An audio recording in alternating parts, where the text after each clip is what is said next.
Hello there. My name is Virginia von Schaefer, and I'd like to take a minute just to talk specifically about SOT, or supportive oligonucleotide therapy or treatment, and what it is and how it works.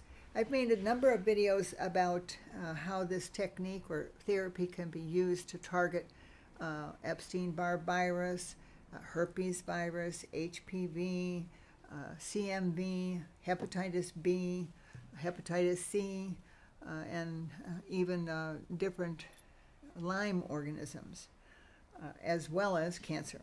So how can a technique like this work in all these different ways? To put it very simply, microRNA is a portion of RNA that is non-coding in many viruses and is present in the cytoplasm of the cell. So in the cell, we've got a nucleus where the DNA and the primary RNA are working, and then messages are passed out into the cytoplasm, and proteins are produced upon direction from the RNA.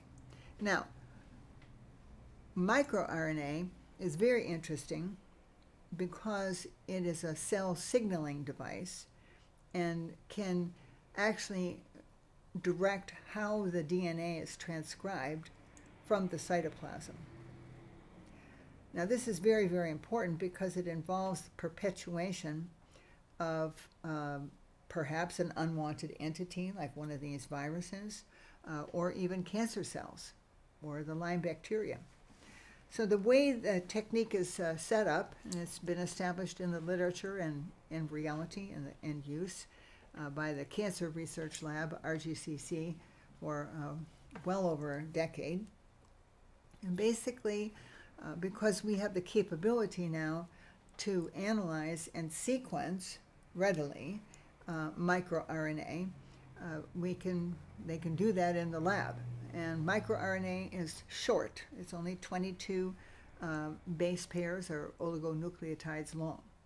And so what they do is isolate that sequence and then build another oligonucleotide, also 22 base pairs long, that can bind to this single-stranded entity, and once it's double-stranded, it can no longer work.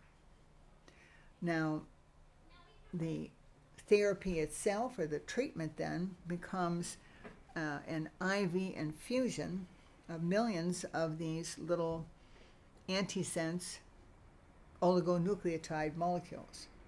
And so it's administered intravenously, and these antisense molecules will enter the circulation, and as they encounter, they will pair up with the microRNA and basically put it out of business.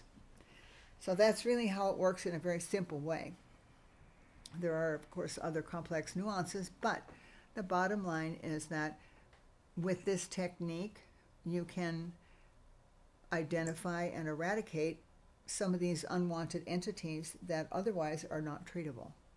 And this is very, very important implications for not only enhancing the function of a person's immune system, but preventing cancer and or treating cancer. So it's a very wonderful technique, well tolerated and accessible. If there are problems that you have that might be ameliorated with this kind of therapy. Thank you.